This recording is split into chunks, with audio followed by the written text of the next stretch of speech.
Hi dear students, today we are going to start 8th chapter, that is controlling. So already we have studied previous chapters related to functions of management, that is planning, organizing, directing and stopping. Now we are going to move with the next function, that is controlling. Students, already naviga previous class alli previous chapters ಗಳಲ್ಲಿ functions of management ಬಗ್ಗೆ ಅಧ್ಯಯನ ಮಾಡಿದ್ವಿ. ಯಾವ ರೀತಿ planning ಮಾಡಬೇಕು, ಯೋಜನೆ ಮಾಡ್ಕೋಬೇಕು, ಅದೇ ರೀತಿ ಆರ್ಗನೈಸಿಂಗ್ ಆಗಿರ್ಬೋದು, ಸಂಘಟನೆ ಆಗಿರ್ಬೋದು, ಡೈರೆಕ್ಟಿಂಗ್ ನಿರ್ದೇಶಿಸುವಿಕೆ ಆಗಿರ್ಬೋದು, ಸ್ಟಾಫಿಂಗ್ ಆಗಿರ್ಬೋದು. ಸೊ ಈ ರೀತಿ ಫಂಕ್ಷನ್ಸ್ಗಳನ್ನು ಕಂಪ್ಲೀಟ್ ಮಾಡಿದ್ವಿ. ನೆಕ್ಸ್ಟ್ ಕಾನ್ಸೆಪ್ಟನ್ನು ನೆಕ್ಸ್ಟ್ ಫಂಕ್ಷನ್ಸ್ ಆಫ್ ಮ್ಯಾನೇಜ್ಮೆಂಟ್ ಬಗ್ಗೆ ಅಧ್ಯಯನ ಮಾಡೋಣ, ಅದು ನಿಯಂತ್ರಿಸುವಿಕೆ. So what actually the meaning of controlling? So you already know that in every business organization the functions of management plays a very important role. Why? Because there will be a necessary need of planning before whatever the activities have to be done. First you have to make the planning, then you have to make the organizing that concepts whatever you have planned, then after completion of organizing then you have to give the directions to the employees. After directing the employees you have to make the staffing, then whatever the activities have to be going to do the members or the employees, that has to be controlled by the management. So that we can say as a process. Now you are going to come the step that we can call as a controlling. Controlling also plays a very important role. Why? Because if you are not having any control with the activities or with the among the people, then they will not able to handle the work in a perfect manner. So on that basis we can say controlling also plays a very important role. Students, ನಾವು ನಿಮಗೆ already ಗೊತ್ತಿದೆ, ಯಾವುದೇ ಒಂದು business ಆರ್ಗನೈಸೇಷನಲ್ಲಿ ಒಂದು ಸಂಘಟನೆಯಲ್ಲಿ functions ಅಂದರೆ ನೀವು ಯೋಜನೆ ಮಾಡಿದಾಗಿರ್ಬೋದು, ಯಾವುದೇ ಒಂದು ಕಾರ್ಯಚಟುವಟಿಕೆ ಮಾಡೋಕ್ಕಿಂತ ಮುಂಚೆ ನೀವೇನು ಮಾಡ್ತೀರಿ, ಯೋಜನೆಗಳನ್ನು ಮಾಡ್ಕೋತೀರಿ. ಸೊ ಯೋಜನೆ ಮಾಡೋ ಉದ್ದೇಶ ಏನು ಅಂತಂದರೆ ನಾವು ಮಾಡ್ತಕ್ಕಂಥ ಕೆಲಸ ಒಂದು ಅರ್ಥಪೂರ್ಣವಾದಂಥ ಇರಬೇಕು ಮತ್ತು ನಾವು ಮಾಡ್ತಕ್ಕಂಥ ಕೆಲಸದಲ್ಲಿ ಎಫೆಕ್ಟಿವ್ ಆದಂಥ ವರ್ಕನ್ನು ನೀವು ಪಡಿಬೇಕು ಅನ್ನೋ ಉದ್ದೇಶಕ್ಕೆ ನೀವೇನು ಮಾಡ್ತೀರಿ, ಯೋಜನೆಯನ್ನು ಮಾಡ್ಕೋತೀರಿ. ಯೋಜನೆ ಮಾಡಿದ ತಕ್ಷಣ ಏನು ಮಾಡ್ತೀರಿ, ನೀವು ಅದನ್ನು ಸಂಘಟಿಸುವಿಕೆ ಮಾಡ್ಕೋತೀರಿ. ಅದೇ ರೀತಿ ಆದಾದ ನಂತರ ನೀವು ನಿರ್ದೇಶಿಸುವಿಕೆ, ಎಂಪ್ಲಾಯೀಸ್ಗಳಿಗೆ ಒಂದು ಮಾರ್ಗದರ್ಶನ ನೀಡೋದ್ರ ಮುಖಾಂತರ ಆ ಒಂದು ಚಟುವಟಿಕೆಯನ್ನು ಮಾಡ್ಕೋತೀರಿ. ಅದೇ ರೀತಿ ಸ್ಟಾಫಿಂಗನ್ನು ಮಾಡ್ಕೋತೀರಿ. ಸೊ ಅದೇ ಒಂದು ಕಂಟಿನ್ಯೂಟಿ ಪ್ರೊಸೆಸನ್ನು ನಾವು ನೋಡಿದಾಗ ಅಲ್ಲಿ ನಿಯಂತ್ರಿಸುವಿಕೆ ಕೂಡ ಒಂದು ಮಹತ್ವದ ಪಾತ್ರ ವಹಿಸ್ತದೆ ಅಂತ ಹೇಳ್ತೀವಿ. ಯಾಕಂತಂದರೆ ನೀವು ಕೊಟ್ಟಂಥ ಒಂದು ಟಾಸ್ಕ್ ಆಗಿರ್ಬೋದು ಅಥವಾ ಅಲ್ಲಿರ್ತಕ್ಕಂಥ ಚಟುವಟಿಕೆಗಳನ್ನು ಮಾಡೋದ್ರಲ್ಲಿ ನೀವು ಅದರಲ್ಲಿ ನಿಯಂತ್ರಣ ಇರಲಿಲ್ಲ ಅಂತಂದರೆ, ಅಲ್ಲಿ ನೀವೇನಾಗುತ್ತೀರಿ, ನಿಮ್ಮ ಒಂದು ಕಂಟ್ರೋಲಲ್ಲಿ ಇರಲಿಲ್ಲ ಅಂತಂದರೆ ಅಲ್ಲಿ ಇರ್ತಕ್ಕಂಥ ಎಂಪ್ಲಾಯೀಸ್ ಆಗಿರ್ಬೋದು ಅಥವಾ ಪರ್ಟಿಕ್ಯುಲರ್ ವರ್ಕ್ ಆಗಿರ್ಬೋದು ಸರಿಯಾದ ರೀತಿಯಲ್ಲಿ ಆಗಲಿಕ್ಕೆ ಸಾಧ್ಯ ಆಗಂಗಿಲ್ಲ. ಸೊ ಆ ಒಂದು ಉದ್ದೇಶಕ್ಕೆ ಏನು ಹೇಳ್ತೀವಿ ನಾವು, ನಿಯಂತ್ರಿಸುವಿಕೆ ಕೂಡ ಒಂದು ಇಂಪಾರ್ಟೆಂಟ್ ರೋಲನ್ನು ಪ್ಲೇ ಮಾಡುತ್ತೆ ಅಂತ ಹೇಳ್ತೀವಿ. ಸೊ ಹಾಗಾದರೆ ಒಂದು ವಾಕ್ಯದ ಮುಖಾಂತರ ನಿಯಂತ್ರಿಸುವಿಕೆ ಏನು ಅಂತ ನೋಡೋಣ. With the help of definition let us understand what is the meaning of controlling. Okay, so let us see here. According to Coates and O'Donnell, he says that managerial control implies the measurement of accomplishment against the standard and the corrections of deviations to assure attainment of objectives according to plan. Controlling is nothing but, according to Coates and O'Donnell says that managerial control implies, means the control which is to be managed, it implies the measurement of accomplishment against the standard and the correction. So whatever the control is to be managed, that is to be measurement of, you have to measure them on the basis of against the standard and the correction of deviations to assure attainment of the objectives according to the plan. So first function or a first process we can say as a plan. So when you are going to plan before implementing the activities or before doing the work, you are going to make the plan. So as per the plan, the management has to be control over all the things. Whatever plan you are going to do, according to that plan only you are going to manage the things or you are going to control the things, that we can say as per this definition. Means here we can say whatever the managerial control is to be made, which implies the measurement of accomplishment against standard and the correction of deviations. When you are going to make the control, it helps to make the correction of deviations to assure attainment and objectives according to plan. In the sense what? When you are going to make the control over the activities, it helps to make the achievement of your objectives, which assures the attainment and of objectives according to the plan. Whatever the plan you are going to make, as per that plan only, it is more helpful to control over that, and also it is more helpful to reach the objectives that it says. So, controlling is very important in every business organization. Students, ಇಲ್ಲಿ ನಾವೇನು ನೋಡ್ತಾ ಇದ್ದೀವಿ, ಒಂದು ವಾಕ್ಯದ ಮುಖಾಂತರ ನಿಯಂತ್ರಿಸುವಿಕೆ ಅಂದರೆ ಏನು ಅಂತ ನೋಡೋಣ. ಕೊಯೆಟ್ಸ್ ಮತ್ತು ಓಡೊನೆಲ್ ರವರ ಪ್ರಕಾರ ನಿರ್ವಹಣಾತ್ಮಕ ನಿಯಂತ್ರಣವು, ಮ್ಯಾನೇಜರಲ್ ಕಂಟ್ರೋಲ್, ನಿರ್ವಹಣಾತ್ಮಕ ನಿಯಂತ್ರಣವು ಯೋಜನೆಗಳ ಅನುಗುಣವಾಗಿ ಉದ್ದೇಶಗಳನ್ನು ಸಾಧಿಸುವುದನ್ನು, ಅಂದ್ರೇನು, ನೀವು ಒಂದು ಮ್ಯಾನೇಜರಲ್ ಕಂಟ್ರೋಲ್ ಏನಿದೆಯಲ್ಲ ಅದರ ಅನುಗುಣವಾಗಿ ಉದ್ದೇಶಗಳನ್ನು ಸಾಧಿಸುವುದನ್ನು ಖಾತರಿಪಡಿಸಲು, ಶಿಷ್ಟಗಳ ಎದುರು ಸಾಧನೆಯನ್ನು ಅಳೆಯುವುದು ಮತ್ತು ವ್ಯತ್ಯಾಸಗಳನ್ನು ಸರಿಪಡಿಸುವುದನ್ನು ಸೂಚಿಸುತ್ತದೆ. ಸೊ ಇಲ್ಲಿ ಇವ್ರ ಪ್ರಕಾರ ಏನು ಹೇಳ್ತಾ ಇದ್ದೀವಿ, ಕೊಯೆಟ್ಸ್ ಮತ್ತು ಓಡೊನೆಲ್ ಅವರ ಪ್ರಕಾರ ನೀವು ನಿಯಂತ್ರಣವನ್ನು, ಒಂದು ನಿರ್ವಹಣಾತ್ಮಕ ನಿಯಂತ್ರಣವನ್ನು ಯಾವ ರೀತಿ ಮಾಡ್ತಾ ಇದ್ದೀರಿ ಅಂತಂದರೆ, ಅವುಗಳ ಯೋಜನೆಗಳ ಅನುಗುಣವಾಗಿ ಅಲ್ಲಿರ್ತಕ್ಕಂಥ ಒಂದು ಉದ್ದೇಶಗಳನ್ನು ಸಾಧಿಸುವುದು, ಅವರ ಆಬ್ಜೆಕ್ಟಿವ್ಸ್, ಗುರಿಗಳನ್ನು ಸಾಧಿಸುವುದು ಖಾತರಿಪಡಿಸಲು, ಆಬ್ಜೆಕ್ಟಿವ್ಸ್ಗಳನ್ನು ರೀಚ್ ಮಾಡಲಿಕ್ಕೆ ಆ ಒಂದು ಖಾತರಿಪಡಿಸುವುದಾಗಿರ್ಬೋದು, ಮತ್ತು ಶಿಷ್ಟಗಳ ಎದುರು ಸಾಧನೆಯನ್ನು ಅಳೆಯುವುದು, ಸಿಸ್ಟಮೆಟಿಕ್ ವೇ ಆಗಿ ನೀವೆಲ್ಲ ಏನು ಮಾಡಬೇಕಾಗತ್ತೆ ರೀ, ಸಾಧನೆಯತ್ತ ಹೋಗುವುದಾಗಿರ್ಬೋದು, ಮತ್ತು ವ್ಯತ್ಯಾಸಗಳನ್ನು ಸರಿಪಡಿಸುವುದು, ಅಲ್ಲಿ ಕಂಡಂಥ ಕೆಲವೊಂದು ಡಿಫ್ರೆನ್ಸಸ್ಗಳನ್ನು ಕೂಡ ನೀವೇನು ಮಾಡ್ಬೋದು ರೀ, ಸೂಚಿಸಬಹುದು ಅಂತ ಹೇಳಿದ್ವಿ. ಎದ್ರ ಪ್ರಕಾರ ಇದು? ಯೋಜನೆಯ ಪ್ರಕಾರ. ಅಂದರೆ ನೀವು ಏನು ಮಾಡ್ತಿರಲ್ಲ ಪ್ಲ್ಯಾನನ್ನು, ಸೊ ಕಂಟ್ರೋಲಿಂಗ್ ಯಾವ ರೀತಿ ಮಾಡಲಿಕ್ಕೆ ಸಾಧ್ಯ ಇದೆ ಅಂತಂದರೆ, ಯಾವಾಗ ನೀವು ಮುಂಚಿತವಾಗಿ ಪ್ಲ್ಯಾನ್ ಮಾಡ್ತಿರಲ್ಲ ಆ ಪ್ಲ್ಯಾನದ ಮುಖಾಂತರ ನೀವೇನು ಮಾಡ್ಲಿಕ್ಕೆ ಸಾಧ್ಯತೆ ಇದೆ ರೀ, ಕಂಟ್ರೋಲ್ ಮಾಡಲಿಕ್ಕೆ ಸಾಧ್ಯತೆ ಇದೆ. ನೀವು ಯಾಕೆ ಕಂಟ್ರೋಲ್ ಮಾಡಬೇಕು ಅಂತಂದರೆ, ನೀವು ಅಲ್ಟಿಮೇಟ್ ಆಬ್ಜೆಕ್ಟಿವ್ ಅಥವಾ ಗುರಿಗಳನ್ನು ಸಾಧನೆ ಮಾಡಲಿಕ್ಕೆ ಏನು ಮಾಡಬೇಕಾಗತ್ತೆ ರೀ, ಆ ಒಂದು ನಿಯಂತ್ರಣ ಒಂದು ಆಪ್ಷನನ್ನು ನೀವು ಆಯ್ಕೆ ಮಾಡ್ಕೋಬೇಕಾಗತ್ತೆ. ಸೊ ಈ ಒಂದು ವಾಕ್ಯದ ಒಂದು ಅರ್ಥ ಅಂತ ಕೂಡ ನಾವು ಹೇಳ್ಬೋದು. Okay, so this is what about the definition of controlling.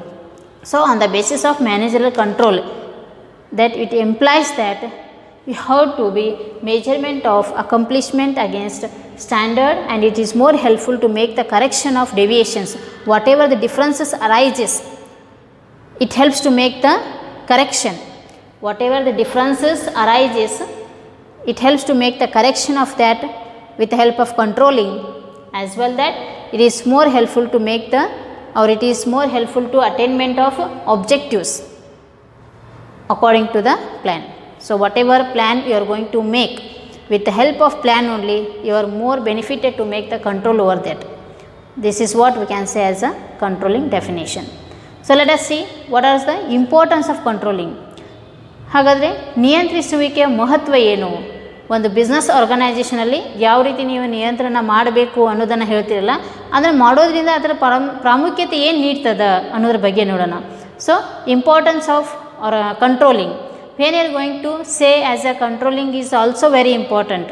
So what it tells, what is the main concept, what are the importance of controlling, how you are going to make the controlling in every business organization. Let us see the importance of controlling. So first one, that is accomplishing organizational goals, judging accuracy of standards, making efficient use of resources, improving employee motivation, ensuring order and discipline, facilitating coordination in action. So these are the 6 importance of controlling. So ಇಲ್ಲಿ ನಿಯಂತ್ರಿಸುವಿಕೆ ಕೆಲವೊಂದು ಪ್ರಾಮುಖ್ಯತೆಗಳನ್ನು ನೋಡ್ತಾ ಇದ್ದೀವಿ. ಯಾವ್ಯಾವ ಅಂತ ನೋಡೋಣ.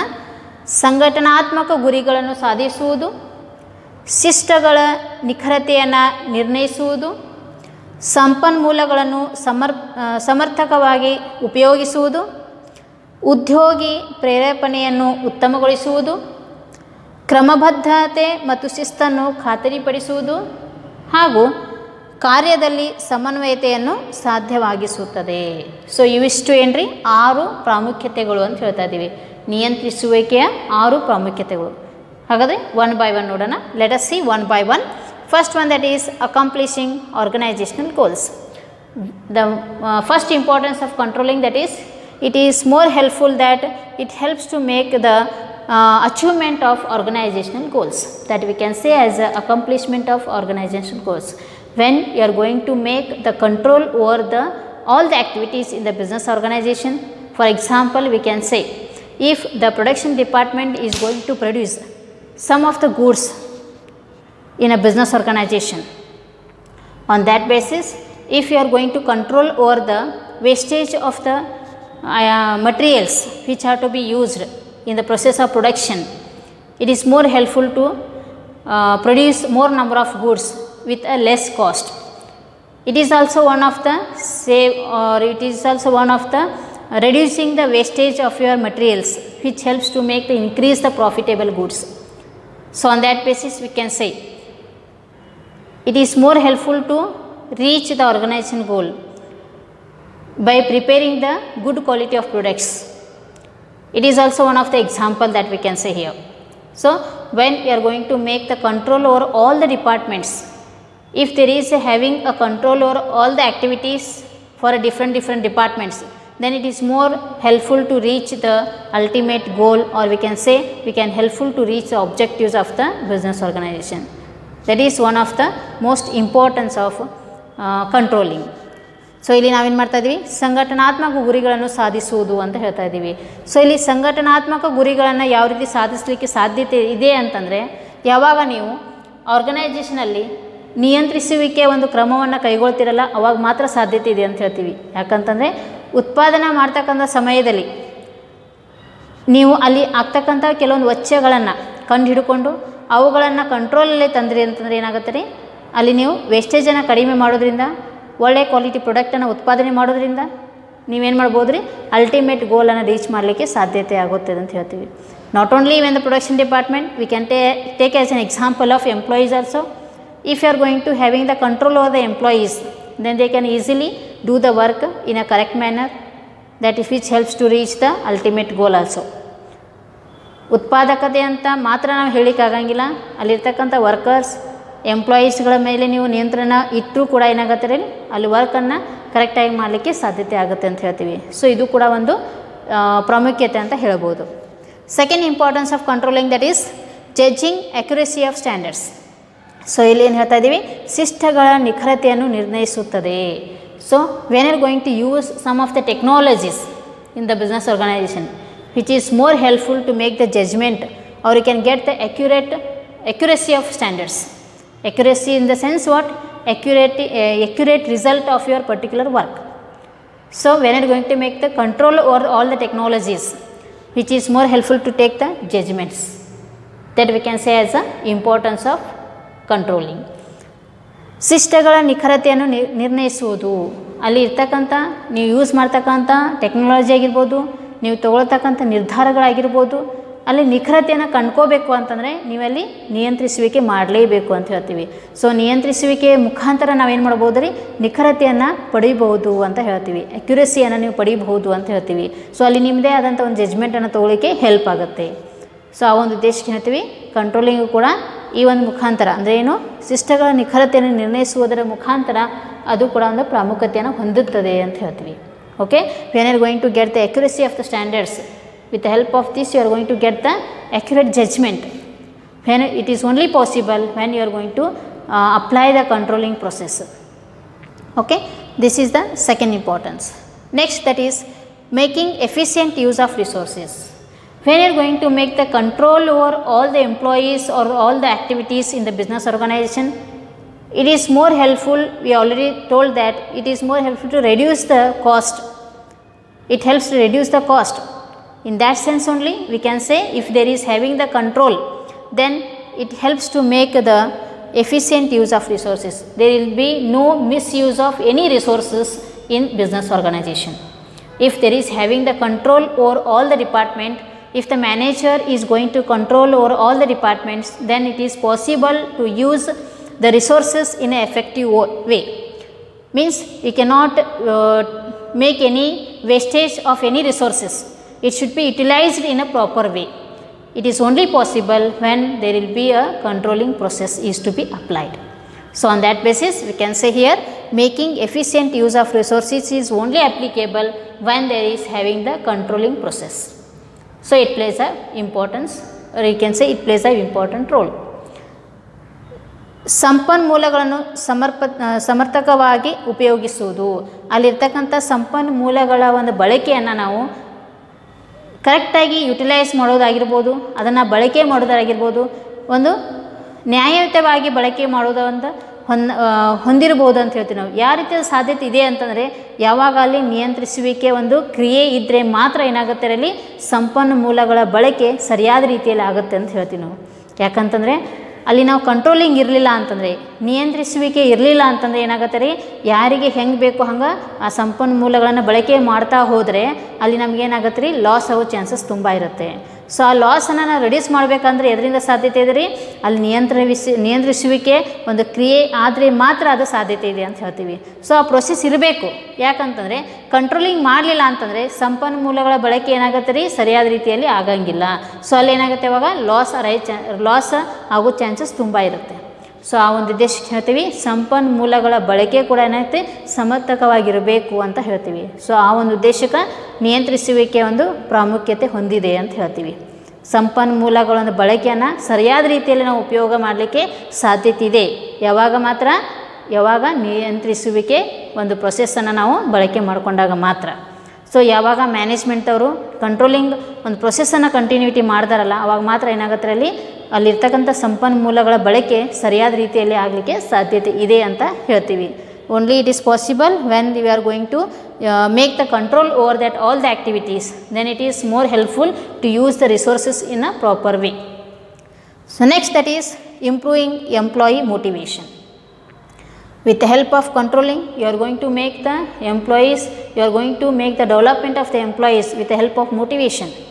Here we can say improving employee motivation is nothing but you are going to increase the capacity of the employee by motivating the things. When you are going to controlling over the employees activities with we can say as a, when you are going to make the motivate the employees while controlling process, you are having control over the employees that what they are going to do. You have to motivate them, or you have to encourage them what to do, what not to do. That you have to tell to the employees. That you have to control the employees to do the work. That indirectly we can say it as a motivated the employees to do the work effectively and efficiency. Okay, so this we can say improving employee motivation. ಉದ್ಯೋಗಿ ಪ್ರೇರೇಪಣೆಯನ್ನು ಉತ್ತಮಗೊಳಿಸುವುದು. ಅಲ್ಲಿರ್ತಕ್ಕಂಥ ಉದ್ಯೋಗಿಗಳಿಗೆ ನಾವು ಯಾವ ರೀತಿ motivate ಮಾಡಲಿಕ್ಕೆ ಸಾಧ್ಯತೆ ಇದೆ ಅಂತಂದರೆ, ಅವರು ನಮ್ಮ ಕಂಟ್ರೋಲಲ್ಲಿ ಇದ್ದರೆ ಮಾತ್ರ ಅದು ಸಾಧ್ಯತೆ ಇರುತ್ತೆ. Only when you are going to motivate the employees when they are under your control. If the manager is having the controlling capacity of the employees, then easily a manager can control or can motivate the employees only when the employees are under the control of manager. So ಇಲ್ಲಿ ನಾವಿಲ್ಲಿ ಏನು ಮಾಡ್ತಾ ಇದ್ದೀವಿ, ಉದ್ಯೋಗಿಗಳನ್ನು ಪ್ರೇರೇಪಿಸುವುದು. ಅದು ಯಾವಾಗ ಸಾಧ್ಯತೆ ಇದೆ ರೀ, ಯಾವಾಗ ಉದ್ಯೋಗಿಗಳು ಒಂದು ಮ್ಯಾನೇಜರ್ ಅಂಡರ್ದಲ್ಲಿ ಆ ಕಂಟ್ರೋಲಲ್ಲಿ ಇರ್ತಕ್ಕಂಥ ವ್ಯಕ್ತಿಗಳನ್ನು ನಾವು ಈಸಿಯಾಗಿ ಏನು ಮಾಡ್ಬೋದು ರೀ, ಪ್ರೇರೇಪಣೆ ಮಾಡುವ ಸಾಧ್ಯತೆ ಇದೆ. ಪ್ರೇರೇಪಣೆ ಮಾಡೋ ಉದ್ದೇಶ ಏನು ಅಂತಂದರೆ, ಅವರು ಹೆಚ್ಚಿನ ಮಟ್ಟದಲ್ಲಿ ಕೆಲಸ ಕಾರ್ಯಗಳನ್ನು ಮಾಡಬೇಕು ಅನ್ನೋ ಉದ್ದೇಶಕ್ಕೆ ನಾವೇನು ಮಾಡ್ತೀವಿ, ಅವ್ರನ್ನ ಮೋಟಿವೇಟ್ ಮಾಡ್ತೀವಿ. So it is only when you are having the control over the employees. ಯಾವಾಗ ನೀವು ಒಂದು ಉದ್ಯೋಗಿಗಳ ನಿಯಂತ್ರಣದಲ್ಲಿ ಇರ್ತಾರಲ್ಲ, ಅವಾಗ ಮಾತ್ರ ಏನಾಗುತ್ತೆ ರೀ, ಪ್ರೇರೇಪಣೆ ಮಾಡಲಿಕ್ಕೆ ಸಾಧ್ಯತೆ ಇದೆ ಅಂತ ಹೇಳ್ತೀವಿ. Next one that is ensuring order and discipline. When the employees are to be motivated, then automatically all the employees are ensuring to obey the orders and maintain the disciplines. So it is only possible only when the controlling is to be made by the management. Means when the controlling process is to be handled by the manager, when they are ready to obey the orders by the management to them by the employees, then easily they can ensure the orders also and they can maintain the disciplines disciplines in the sense they have to follow all the rules and regulations which are to be framed by the organization, that which helps to motivate the employees as well as which helps to make the work in a correct manner. So that we can say one of the importance of controlling, that is ensuring order and discipline. ಕ್ರಮಬದ್ಧತೆ ಮತ್ತು ಶಿಸ್ತನ್ನು ಖಾತ್ರಿಪಡಿಸುವುದು. ಕ್ರಮಬದ್ಧತೆ ಮತ್ತು ಶಿಸ್ತನ್ನು ಯಾವಾಗ ಖಾತ್ರಿಪಡಿಸಲಿಕ್ಕೆ ಸಾಧ್ಯತೆ ಇದೆ ಅಂತಂದರೆ, ಯಾವಾಗ employees ಅಥವಾ ಉದ್ಯೋಗಿಗಳು ಮೋಟಿವೇಟ್ ಆಗ್ತಾರಲ್ಲ, ಈ ಮೋಟಿವೇಟ್ ಆಗಲಿಕ್ಕೆ ಸಾಧ್ಯತೆ ಯಾವಾಗ್ರಿ, ಅವರು ನಮ್ಮ ಕಂಟ್ರೋಲಲ್ಲಿ ಇದ್ದಾಗ ಮಾತ್ರ ಅವ್ರು ಏನಾಗ್ತಾರೆ ರೀ, ಪ್ರೇರೇಪಣೆ ಹೊಂದುತ್ತಾರೆ. ಸೊ ಅವರು ಆಟೋಮೆಟಿಕ್ ಮೋಟಿವೇಟ್ ಹೊಂದಿದ್ರು ಅಥವಾ ಪ್ರೇರೇಪಣೆಯನ್ನು ಹೊಂದಿದ್ರು ಅಂತಂದರೆ ಏನಾಗುತ್ತೆ ರೀ, ಅಲ್ಲಿರ್ತಕ್ಕಂಥ ಕೆಲವೊಂದು ಆರ್ಡರ್ಸ್ಗಳನ್ನು, ಕ್ರಮಬದ್ಧತೆಗಳನ್ನು ಪಾಲಿಸೋದಾಗಿರ್ಬೋದು ಅಥವಾ ಶಿಸ್ತನ್ನು ಪಾಲಿಸೋದಾಗಿರ್ಬೋದು, ಅದಕ್ಕೆ ಖಾತ್ರಿಪಡಿಸಲಿಕ್ಕೆ ಸಾಧ್ಯತೆ ಇದೆ. ಯಾವಾಗಿದು ಕಂಟ್ರೋಲಿಂಗ್, ಅವರು ನಮ್ಮ ಅಂಡರದಲ್ಲಿ ಇದ್ದಾಗ ನಾವು ಅವ್ರನ್ನ ಕಂಟ್ರೋಲ್ ಮಾಡ್ಕೊಂಡಾಗ ಮಾತ್ರ ಏನಾಗುತ್ತೆ ರೀ, ಕ್ರಮಬದ್ಧತೆ ಮತ್ತು ಶಿಸ್ತನ್ನು ಖಾತ್ರಿಪಡಿಸಲು ಸಾಧ್ಯ ಇದೆ ಅಂತ ಹೇಳ್ತೀವಿ. ಇಲ್ಲಿ ಶಿಸ್ತನ್ನು ಕಾಪಾಡುವುದು ಅಥವಾ ಶಿಸ್ತನ್ನು ಖಾತ್ರಿಪಡಿಸುವುದು ಅಂತಂದರೆ ಅಲ್ಲಿರ್ತಕ್ಕಂಥ ನೀತಿ ನಿಯಮಾವಳಿಗಳನ್ನು, ನಿಬಂಧನೆಗಳನ್ನು ಸರಿಯಾದ ರೀತಿಯಲ್ಲಿ ಅವರು ಉಪಯೋಗ ಮಾಡಿಕೊಂಡು ಅವ್ರು ಮಾಡ್ತಕ್ಕಂಥ ಕೆಲಸ ಕಾರ್ಯಗಳಲ್ಲಿ ಅಥವಾ ಚಟುವಟಿಕೆಗಳಲ್ಲಿ ಒಂದು ನೀತಿ ನಿಯಮಾವಳಿಯನ್ನು ಪಾಲನೆ ಮಾಡಿಕೊಂಡು ಆ ಕೆಲಸ ಅಥವಾ ಚಟುವಟಿಕೆಗಳನ್ನು ಮಾಡಿದರೆ ಅಲ್ಲಿ ನಾವೇನು ಮಾಡೋಕ್ಕಾಗುತ್ತೆ ರೀ, ಕಂಟ್ರೋಲ್ ಮಾಡಲಿಕ್ಕೆ ಸಾಧ್ಯ ಇರುತ್ತೆ ಅಂತ ಹೇಳ್ತೀವಿ. ಸೊ ಆ ಒಂದು ಉದ್ದೇಶಕ್ಕೆ ಇದು ಕೂಡ ಒಂದು ಪ್ರಾಮುಖ್ಯತೆಯನ್ನು ಹೊಂದುತ್ತದೆ ಅಂತ ಹೇಳ್ತೀವಿ. Next, that is last importance of controlling, facilitating coordination in action. ಕಾರ್ಯದಲ್ಲಿ ಸಮನ್ವಯತೆಯನ್ನು ಸಾಧ್ಯವಾಗುತ್ತದೆ ಅಂತ ಹೇಳ್ತೀವಿ. Facilitating coordination in action when there is having the good communication among the employees as well as management, or we can say if there is having the coordination, if you are going to motivate the employees to do the group activities, then automatically it facilitates the coordination in action. Means the employees are going in a or doing the activities in a unity, in a group activities, that makes the work efficiency or it makes the work effectively and easily, which we can say as one of the importance of controlling. Why? Because if you are having the control over the employees, then the coordination will be affected in the business organization. If there is having the coordination among the people, then you can easily move towards the action. That we can say one of the importance of control. So ಇಲ್ಲಿ ಏನು ಮಾಡ್ತಾ ಇದ್ದೀವಿ, ಕಾರ್ಯದಲ್ಲಿ ಸಮನ್ವಯತೆಯನ್ನು ಸಾಧ್ಯಗೊಳಿಸುವುದು, ಅದು ಸಾಧ್ಯವಾಗುತ್ತದೆ ಅಂತ ಹೇಳ್ತೀವಿ ನಾವು. ಸಮನ್ವಯತೆ ಅಂತಂದರೆ ಏನು ರೀ, ಸಮಾನತೆ ಕಾಣುವುದು, ಅಲ್ಲಿ ಇರ್ತಕ್ಕಂಥ ಎಂಪ್ಲಾಯೀಸ್ಗಳ ಮಧ್ಯೆ ಒಂದು ಹೊಂದಾಣಿಕೆ ಇರಬೇಕು ಅಂತ ಹೇಳ್ತೀವಿ ನಾವು. ಅಲ್ಲಿ ಹೊಂದಾಣಿಕೆ ಇರೋದ್ರಿಂದ ಏನಾಗುತ್ತೆ ರೀ, ಅವರ ಮೇಲೆ ನಾವು ಕಂಟ್ರೋಲಿಂಗ್ ಮಾಡೋದ್ರಿಂದ, ನಿಯಂತ್ರಿಸುವಿಕೆ ಮಾಡೋದ್ರಿಂದ ಅವರು ಮಾಡ್ತಕ್ಕಂಥ ಕೆಲಸ ಚಟುವಟಿಕೆಗಳು ಏನಾಗುತ್ತೆ ರೀ, ಸಾಧನೆಯತ್ತ ಸಾಗಲಿಕ್ಕೆ ಸಾಧ್ಯತೆ ಆಗುತ್ತೆ ಅಂತ ಹೇಳ್ತೀವಿ. ಸೊ ಆ ಒಂದು ಉದ್ದೇಶಕ್ಕೆ ಏನು ಮಾಡ್ತೀವಿ ನಾವು, ಕಾರ್ಯದಲ್ಲಿ ಒಂದು ಸಮನ್ವಯತೆಯನ್ನು ಸಾಧ್ಯವಾಗುತ್ತದೆ ಅಂತ ಹೇಳ್ತೀವಿ. ಸಮನ್ವಯತೆಯನ್ನು ಮಾಡೋದ್ರಿಂದ ಅಲ್ಲಿ ನಾವು ಯಾವ ಗುರಿಯನ್ನು ತಲುಪಲಿಕ್ಕೆ ಹೋಗ್ತಾ ಇದ್ದೀವಿ, ಆ ಒಂದು ಉದ್ದೇಶನ ರೀಚ್ ಮಾಡಲಿಕ್ಕೆ ಸಾಧ್ಯ ಆಗುತ್ತೆ ಅಂತ ಹೇಳ್ತೀವಿ. ಸೊ ಇಷ್ಟು ಎಲ್ಲ ಯಾವಾಗ ಪಾಸಿಬಲ್ ಅದಾವ್ರಿ, ಈ ಒಂದು ಪ್ರಾಮುಖ್ಯತೆ ಯಾವಾಗ ಹೊಂದುತ್ತದೆ ಅಂದ್ರೆ, ನೀವು ಒಂದು ಆರ್ಗನೈಸೇಷನಲ್ಲಿ ಕಂಟ್ರೋಲಿಂಗ್ ಕಾನ್ಸೆಪ್ಟ್ ಇದ್ದರೆ ಮಾತ್ರ ಏನಾಗುತ್ತೆ ರೀ, ಆ ಒಂದು ಕಾರ್ಯ ಚಟುವಟಿಕೆಗಳ ಒಂದು ನಿಯಂತ್ರಣದಲ್ಲಿ ಇದ್ದು ಅಂತಂದರೆ ಸರಿಯಾದ ರೀತಿಯಲ್ಲಿ ಅವು ಪ್ರೆಸೆಂಟೇಷನ್ ಆಗ್ತಾವೆ ಅಥವಾ ಸರಿಯಾದ ರೀತಿಯಲ್ಲಿ ಅವು ದಾರಿಯನ್ನು ಸೇರ್ತಾವೆ ಅನ್ನೋದನ್ನು ಪಾಯಿಂಟಲ್ಲಿ ಹೇಳ್ಬೋದು ಇಲ್ಲಿ. So students, we have discussed that what is the meaning of controlling, definition of controlling, and we also discussed what are the importance of controlling. So importance of controlling plays a very important role. Why? Because it says that how you are going to make the control over the employees, that easily they can do the work effectively. So here we can told that it is more helpful to accomplish the goals of the organization, and it is take the judgments of accuracy of standards, as well as it is more helpful to make the utilization of the resources effectively, and also it helps to motivate the employees, which is more helpful to make the improvement them, and ensuring the order and discipline. It is more helpful to obey the orders and apply all the rules and regulations, which helps to make the discipline, to maintain the discipline in the organization, and which helps to facilitates the coordination among the people. So these are the 6 importance of controlling. The next class we will discuss next concept of controlling. Thank you.